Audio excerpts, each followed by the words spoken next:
नमस्कार दोस्तों, स्वागत है आपका ज्ञान टीवी हिंदी यूट्यूब चैनल में। हमारे देश में बहुत से महान राजा हुए हैं जिन्होंने भारत के विकास में महत्वपूर्ण भूमिका निभाई है। इन महान शासकों का इतिहास ईसा पूर्व युग से शुरू होकर आधुनिक भारत तक आता है। इन राजाओं को न सिर्फ भारत में बल्कि दूसरे देशों में भी उनकी वीरता और कौशल के लिए जाना जाता है। सबने अपने युग में राष्ट्र निर्माण के लिए काम किया। आज हम आपको भारतीय इतिहास के ऐसे 5 महान शासकों के बारे में बताने जा रहे हैं जिनका नाम न सिर्फ भारत में बल्कि दूसरे देशों में भी जाना जाता है। तो आइए वीडियो में आगे बढ़ते हैं।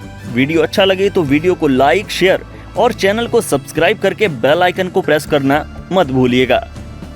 नंबर 1, सम्राट अशोक। सम्राट अशोक भारतीय मौर्य राजवंश के महान सम्राट थे। उनका राज्य अफगानिस्तान से लेकर बर्मा तक और कश्मीर से लेकर तमिलनाडु तक फैला हुआ था। उनकी राजधानी पाटलिपुत्र थी। इतिहासकारों के मुताबिक अशोक एक महान योद्धा थे और अपने राज्य को बढ़ाने के लिए उन्होंने बहुत से युद्ध किए और जीते, लेकिन कलिंग के युद्ध के बाद शांति के मार्ग पर चलने का फैसला लिया। बौद्ध धर्म को देश दुनिया में फैलाने का श्रेय सम्राट अशोक को ही जाता है।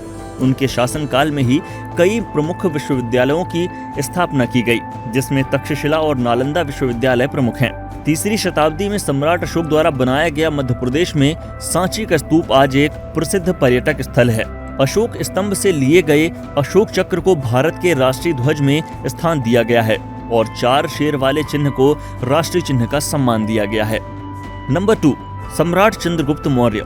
इतिहास की चर्चा हो और सम्राट चंद्रगुप्त मौर्य का नाम न लिया जाए, ऐसा संभव ही नहीं। मौर्य वंश के संस्थापक चंद्रगुप्त को भारत का पहला सम्राट माना जाता है, जिसने लगभग पूरे भारत में अपना शासन फैलाया। चाणक्य रूपी महान रणनीतिकार को गुरु के रूप में पाने के बाद उन्होंने अपना अभियान शुरू किया।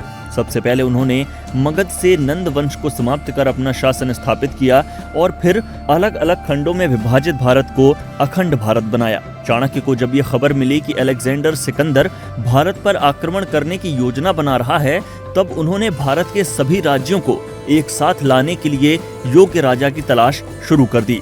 उनकी ये खोज चंद्रगुप्त पर आकर खत्म हुई। चाणक्य के मार्गदर्शन में ही चंद्रगुप्त ने सिकंदर के सेनापति सेल्यूकस को युद्ध में हराया। नंबर 3, छत्रपति शिवाजी महाराज। इस महान मराठा शासक के बारे में भला कौन नहीं जानता। शिवाजी एक तरफ जहां वीर योद्धा थे, वहीं दूसरी ओर बेहद दयालु शासक भी थे। बताया जाता है कि पुणे में जन्मे शिवाजी शाहजी भोसले ने ही मराठा साम्राज्य की नींव रखी थी। बचपन से ही शिवाजी ने युद्ध शिक्षा ली। इन्हें गुरिल्ला युद्ध तकनीक का जनक भी कहा जाता है, क्योंकि मुगलों के खिलाफ इन्होंने इसी तकनीक का इस्तेमाल किया था। भारत के स्वतंत्रता संग्राम में बहुत से लोगों ने शिवाजी के जीवन चरित्र से प्रेरणा लेकर स्वतंत्रता आंदोलन में अपना तन मन धन न्यौछावर कर दिया था।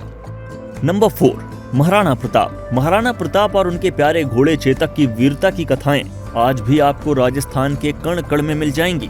वो ऐसे महान राजा थे जिन्होंने कई वर्ष जंगलों में बिताए, घास की बनी रोटियां खाई और एक बार फिर अपनी सेना खड़ी की, लेकिन कभी भी दुश्मनों के सामने घुटने नहीं टेके। महाराणा प्रताप सिंह उदयपुर मेवाड़ में सिसोदिया राजवंश के राजा थे। महाराणा प्रताप को मुगल शासकों के सामने कभी न झुकने के लिए याद किया जाता है। कई वर्षों तक बादशाह अकबर के साथ युद्ध करने वाले महाराणा प्रताप का इतिहास एक प्रेरणा की तरह है।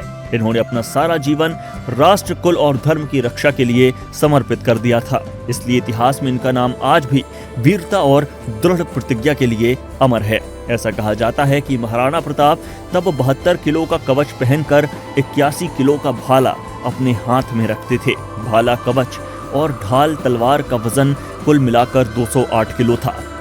नंबर 5, सम्राट पृथ्वीराज चौहान। पृथ्वीराज चौहान को भारत का अंतिम हिंदू सम्राट माना जाता है। उन्हें राय पिथौरा के नाम से भी जाना जाता है। अजमेर के साथ साथ दिल्ली के साम्राज्य पर भी राज करने वाले पृथ्वीराज चौहान अपनी युद्ध कुशलता के लिए जाने जाते हैं। पृथ्वीराज की जीवनी को उनके दोस्त और राज्य के महान कवि चंदबर दाई ने पृथ्वीराज रासों में वर्णित किया है। कहते हैं कि उन्होंने गौड़ शासक मोहम्मद गौरी को पहली बार युद्ध में हराया था और हर बार जीवन दान दिया, लेकिन दूसरी बार पृथ्वीराज को बंदी बना लिया गया और गौरी ने उनकी आंखें भी निकलवा दी थीं। लेकिन अपने दोस्त चंदबर दाई की मदद से उन्होंने खुद प्राण त्यागने से पहले मोहम्मद गौरी को खत्म किया। तो दोस्तों, आपकी क्या राय है इसके बारे में, हमें कमेंट में लिखकर जरूर बताएं और हमारे YouTube चैनल ज्ञान टीवी हिंदी को सब्सक्राइब जरूर करें। और ऐसे ही बेहतरीन फैक्ट्स को जानने के लिए जुड़े रहिए हमसे। मिलते हैं फिर एक नए वीडियो के साथ। तब तक के लिए अपना और अपनों का ध्यान रखिएगा। यहाँ दी गई जानकारी इंटरनेट पर उपलब्ध जानकारियों पर आधारित है। ज्ञान टीवी हिंदी इसकी पुष्टि नहीं करता है।